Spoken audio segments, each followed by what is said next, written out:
मध्य प्रदेश पर्यटन के हिसाब से एक बहुत बड़ा डेस्टिनेशन है और देखने की जगहें भी वहाँ बहुत सारी हैं। मध्य प्रदेश पर्यटन का जो डिपार्टमेंट है, जो विभाग है, वो भी उतना ही सक्रिय है। उसका एक स्लोगन है, एमपी अजब है, सबसे गजब है। और वाकई वहाँ जो कुछ होता है वो सब अजब ही होता है, गजब ही होता है। चाहे वो व्यापम का घोटाला हो जिसमें 40 से ज़्यादा लोगों की जान चली गई और सैकड़ों लोग जेल चले गए, चाहे महाकाल की नगरी में ज़मीन का घोटाला हो, वो भी अजब ही है। और अब जो हुआ है वो तो वाकई गजब है। मध्य प्रदेश में शिवपुरी जिले में नरवर जो एक स्थान है, वहाँ का किला, उस किले से एक तोप चोरी हो गई। तोप, और वो तोप भी मामूली नहीं थी, 3000 किलो की थी। अवध पंच में मधुकर उपाध्याय का राम राम। नरवर के किले से जो तोप गायब हुई, उसकी कहानी उस तोप के गायब होने से ज्यादा गजब है। हुआ ये कि नरवर के किले में कुछ लोग पहले से शायद इसकी कोशिश करते रहे होंगे, लेकिन कामयाब नहीं हुए।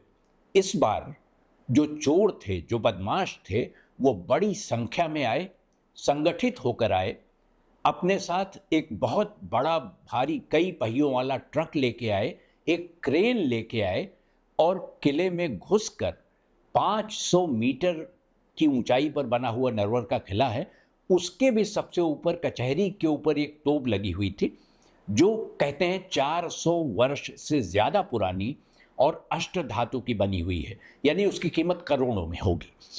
उसको उन्होंने किले की दीवार से नीचे ढकेल कर गिराया, उन 45-40 लोगों ने जो वहाँ पहुँचे थे चोर, और उसके बाद क्रेन से उठाकर उसको ट्रक पर लादा और लेकर चंपत हो गए। यानी ये कोई मामूली चोरी नहीं है।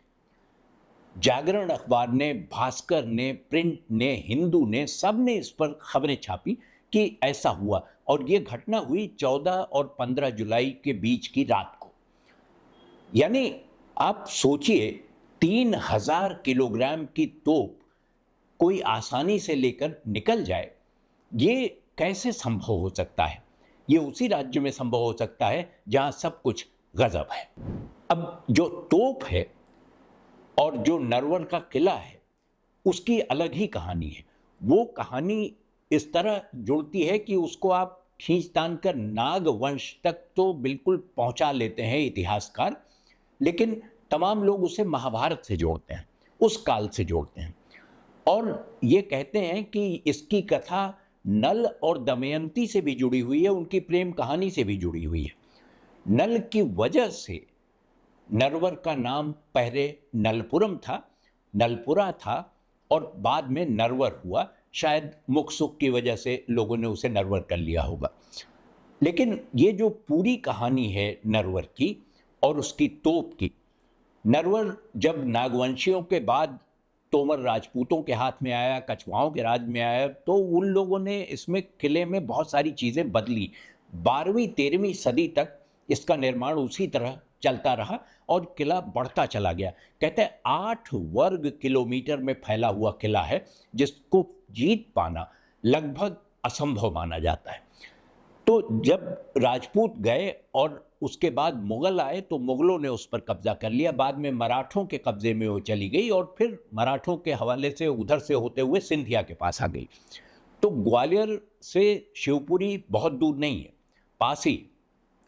वो तोप वहीं लगाई गई थी, बल्कि नरवर के किले में 14 तोपें लगी हुई थी, और सब एक से बढ़कर एक।